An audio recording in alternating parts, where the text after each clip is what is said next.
Shalom, bertemu lagi kita di video pembahasan ini. Apa kabar? Semoga semua dalam keadaan baik-baik saja, tentunya atas berkat pimpinan daripada Tuhan. Mari kita tetap fokus video pembahasan kali ini, yang pastinya sesuai apa yang Alkitab katakan. Apapun yang kita dengar, apapun yang kita anuti, apapun yang kita percaya, pertanyaannya, apakah itu atas dasar Alkitab? Jadi mari kita utamakan Alkitab, yaitu firman Tuhan. Berilah kepada Tuhan kemuliaan namanya. Sujudlah kepada Tuhan dengan berhiaskan kekudusan.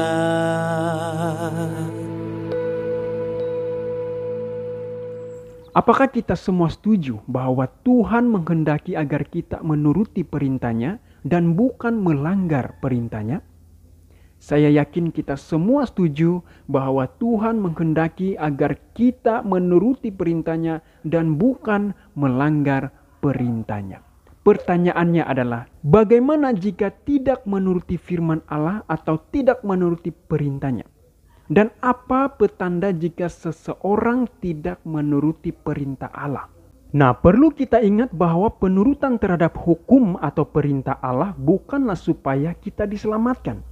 Tetapi kita menuruti hukum atau perintahnya karena kita mengasihi Allah, di mana kita telah diselamatkan oleh kasih karunia melalui iman. Saya ulangi, penurutan terhadap hukum atau perintah Allah bukanlah supaya kita diselamatkan. Tetapi kita menurut hukum atau perintah Allah karena kita mengasihi Allah, di mana kita telah diselamatkan oleh kasih karunia melalui iman. Efesus 2 ayat 8 hingga 10. Sebab karena kasih karunia kamu diselamatkan oleh iman. Itu bukan hasil usahamu, tetapi pemberian Allah. Itu bukan hasil pekerjaan. Jangan ada orang yang memegahkan diri. Karena kita ini buatan Allah, diciptakan dalam Kristus Yesus untuk melakukan pekerjaan baik yang dipersiapkan Allah sebelumnya. Ia mau supaya kita hidup di dalamnya. Jadi tidak menurut firman Allah itu petanda kita mau tetap tinggal dalam perbuatan dosa dan tidak mengasihi Allah. Saya ulangi, tidak menurut firman Allah atau hukum Allah itu petanda kita mau tetap tinggal dalam perbuatan dosa dan tidak mengasihi Allah. Yohanes 14 ayat 15 dan 21. Jikalau kamu mengasihi aku, kamu akan menuruti segala perintahku. Barang siapa memegang perintahku dan melakukannya, dialah yang mengasihi aku. Dan barang siapa mengasihi aku, ia akan dikasihi oleh Bapa-Ku, dan aku pun akan mengasihi dia dan akan menyatakan diriku kepadanya. Saudara dan saudari, dalam membaca Alkitab, mintalah tuntunan dari Roh Kudus melalui berdoa sebelum membaca Alkitab. Biarkan Alkitab itu sendiri menafsirkan ayat Alkitab itu. Bila Anda mendapat satu ayat yang sulit dimengerti, baca seluruh pasalnya, serta lihat referensi yang mendukung ayat tersebut. Jangan menafsirkannya menurut kehendak kita atau menurut ajaran tradisi atau agama kita. Firman Tuhan tidak pernah berubah-ubah, baik sebelum maupun sesudah kedatangan Yesus. 10 hukum ditulis oleh jari Allah sendiri. Kita semua pasti setuju dalam hal ini. Perhatikan ayat ini. Keluaran 31 ayat 18. Dan Tuhan memberikan kepada Musa setelah ia selesai berbicara dengan dia di Gunung Sinai kedua loh hukum Allah, loh batu yang ditulisi oleh jari Allah. Juga terdapat dalam kitab Ulangan 9 ayat 10. Tuhan memberikan kepadaku kedua loh batu yang ditulisi jari Allah, di mana ada segala firman yang diucapkan Tuhan kepadamu di gunung itu dari tengah-tengah api pada hari perkumpulan. Pernah ada yang bertanya pada saya, Edmin, hukum itu kan sudah dipecahkan Musa. Ya, memang sudah dipecahkan Musa. Tapi itu dibuat semula yang baru tanpa mengubahnya. Yang artinya 100% sama dengan yang ditulis oleh jari Allah pada awalnya. Ada lagi yang bertanya pada saya, "Edmin, hukum itu kan hanya penuntun sampai Yesus akan datang. Dan sekarang kan iman itu sudah datang. Karena itu kita tidak lagi berada di bawah pengawasan penuntun." Apakah benar demikian, saudara-saudari? Rupanya orang yang bertanya sama saya itu dia mengutip dalam Galatia 3 ayat 24 dan 25 yang mengatakan bahwa hukum itu penuntun sampai Kristus datang. Dan iman itu sudah datang dan tidak lagi berada di bawah pengawasan penuntun sebab Yesus sudah mati di kayu salib dan hukum itu sudah dipakukan di salib. Jadi menurut si kawan ini, hukum itu tidak lagi berlaku. Apakah benar hukum itu tidak berlaku lagi, saudara-saudari? Apakah benar kedatangan Yesus 2000 tahun yang lalu itu membatalkan hukum? Apakah saudara dan saudari mau membuang hukum lalu bebas melakukan dosa? Jangan menuduh Yesus sembarangan, saudara-saudari. Jangan menuduh Yesus datang untuk meniadakan hukum. Alkitab sudah sangat jelas berkata di dalam Matius 5 ayat 17.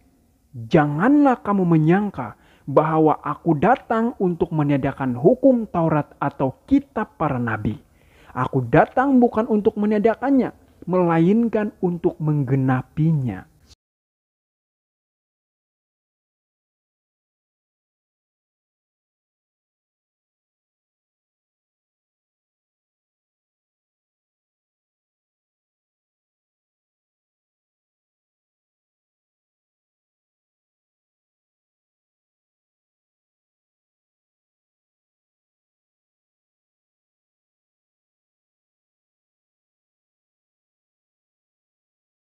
Saudara dan saudari, saya mau bertanya, bolehkah kita mengakui mengenal Tuhan Yesus tetapi tidak menuruti perintah Tuhan Yesus? Bolehkah saudara dan saudari mengakui mengenal Tuhan Yesus tetapi mengabaikan satu atau dua perintah dalam hukum? Alkitab katakan, Anda pendusta. Bukan saya yang katakan, Alkitab yang katakan, Anda pendusta. Dalam 1 Yohanes 2 ayat 3 dan 4. "Dan inilah tandanya bahwa kita mengenal Allah, yaitu jikalau kita menuruti perintah-perintahnya. Barang siapa berkata, aku mengenal dia, tetapi ia tidak menuruti perintahnya, ia adalah seorang pendusta. Dan di dalamnya tidak ada kebenaran." Yang mau kita pahami dengan teliti adalah apa yang dimaksudkan Paulus dalam Galatia 3 ayat 25 ketika dia berkata, "Sekarang iman itu telah datang. Karena itu kita tidak berada lagi di bawah pengawasan penuntun." Apakah Paulus mau mengajak umat-umat Tuhan untuk tidak menuruti hukum? Apakah Paulus bermaksud bahwa hukum itu tidak berlaku lagi? Saudara dan saudari, saat kita belajar firman Tuhan, jangan kutip hanya satu atau dua ayat untuk mendukung pendapat sendiri. Tetapi bandingkanlah ayat-ayat yang lain. Mana mungkin ayat di sini mengatakan jangan, sedangkan ayat di sana katakan iya. Mana mungkin Paulus katakan hukum itu tidak berlaku, sedangkan Yesus mengatakan hukum itu harus dituruti. Pasti ada alasan dan perlu diselidiki atas bantuan Roh Kudus untuk kita mengerti. Hukum adalah penuntun kita untuk membawa kita kepada Kristus, supaya kita boleh dibenarkan oleh iman. Hukum memberitahu kita betapa dosa itu jijik di hadapan Tuhan dan menyebabkan perlunya kita akan Yesus Kristus. Dan untuk melarikan diri dari dosa menuju kepada Tuhan Yesus. Maka pengampunan dan damai sejahtera dengan melakukan pertobatan kepada Allah dan iman kepada Tuhan kita Yesus Kristus akan menjadi bagian kita. Sekali lagi, hukum dituruti bukan supaya selamat, karena kita sudah diselamatkan oleh kasih karunia Yesus Kristus. Tetapi hukum adalah cermin atau penuntun yang memberitahu kepada kita betapa jijiknya dosa itu, lalu membawa kita kepada Yesus Kristus. Itulah tanda kita mengasihi Tuhan Yesus, yaitu menuruti perintahnya. Jikalau kita mengasihi Yesus, kita akan menuruti perintahnya. Jadi apakah hukum itu masih berlaku? Ya, masih berlaku sesuai perintah Tuhan. Hanya jangan meletakkan keselamatan itu oleh penurutan hukum. Jangan menjadi ahli-ahli Taurat dan orang-orang Farisi yang meletakkan keselamatan itu oleh penurutan hukum, namun mereka malah menolak Yesus. Hukum bukan menyelamatkan, yang menyelamatkan kita adalah kasih karunia Yesus. Hukum tetap dituruti, tapi bukan untuk selamat. Tapi karena kita mengasihi Tuhan Yesus atas keselamatan yang Dia sudah berikan kepada kita. Tanda kasih dan respon kita kepada Allah atas keselamatan yang Dia sudah berikan. Karena Allah lebih dulu mengasihi kita, maka kita harus mengasihi Allah dan sesama kita manusia. Rasul Yohanes menuliskan perkataan Yesus dalam Yohanes 14 ayat 15. Jikalau kamu mengasihi aku, kamu akan menuruti segala perintahku. Tidak mungkin tulisan Paulus saling bertentangan dengan tulisannya yang lain. Perhatikan ayat ini, Roma 6 ayat 15 dan 16. Jadi bagaimana? Apakah kita akan berbuat dosa karena kita tidak berada di bawah hukum Taurat, tetapi di bawah kasih karunia? Sekali-kali tidak, kata Paulus. Jadi jelas Paulus katakan di sini, dia katakan apakah kita akan berbuat dosa karena kita tidak berada di bawah hukum Taurat tetapi di bawah kasih karunia.